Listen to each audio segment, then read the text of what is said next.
Menimce bu narsalarni sezonu aniq geldiğinde quloq olsa bugün 11 mart sırası bu narsalarni baholarni bir qator aytib ko'rsatib o'tamiz. Menimce bir ketmanlarning hammasini sezonu geldi. İçanda ne o bacana?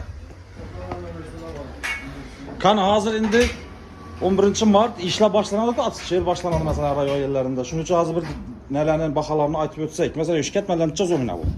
50 bin. 50 ming so'm. 40 ming so'mga bitami? 45 biter.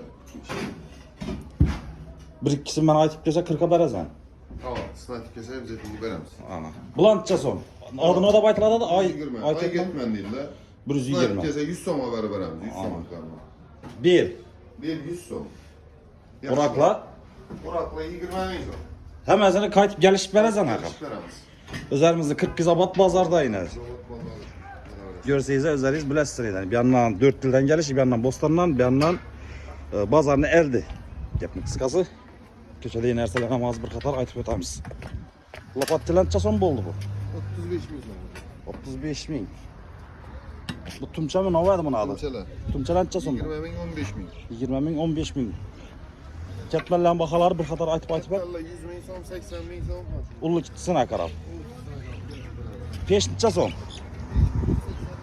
180 kaytıp verasan 150'ye biter mi?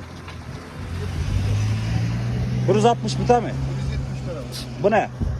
Bunu 150 veremiz. 150, 120'ye biter mi? Yok özüne. Özüne ha.